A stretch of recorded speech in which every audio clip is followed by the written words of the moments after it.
Question of the Week from the Naked Scientists. Hello and welcome to Question of the Week from the Naked Scientists with me, Diana O'Carroll. This week has an eye-watering theme. Hello, this is Paul from New Zealand.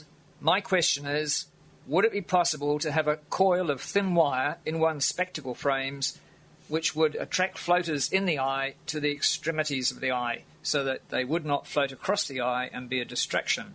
And here's our expert to tackle the ocular problem. This is Dr. James Johnson from Southern California. I have a unique practice called Vitreous Floater Solutions, where I treat eye floaters.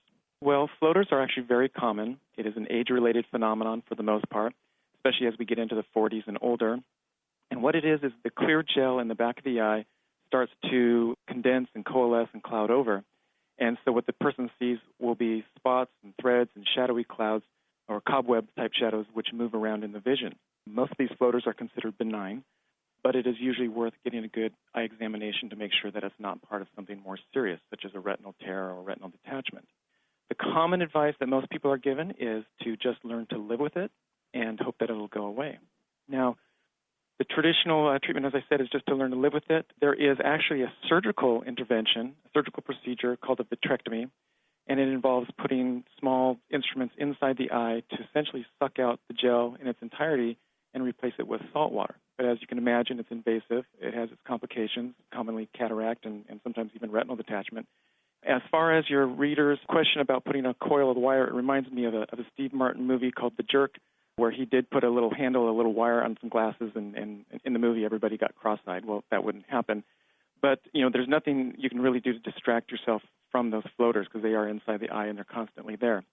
I have an unusual situation where I have a practice entirely devoted to treating floaters, and I use a laser. So I use a highly focused laser on the floater material itself and vaporize it, convert it to a gas, the gas goes away, and the floaters are gone. Floaters can also be made of undegraded cell material, very occasionally red blood cells, but mostly it's uneven bits of the gel or vitreous humour inside the eye. Sadly, their makeup means that a coil of wire, even magnetised, would not have an effect on these fragments or gooey bits. On our forum, RD also pointed out the wonders of a vitrectomy, just don't look too closely at the pictures. Well, next week, you'll need to adjust your television sets for this question. Hi, I'm Andrew Hawthorne from Fayetteville, Arkansas, and my question is, why does the television signal improve when you hold the aerial? Why does the signal improve when you're holding the aerial, usually in another room or standing on the end of a diving board over a shark-infested pool? If you have the answer, then give us a hand with Question of the Week.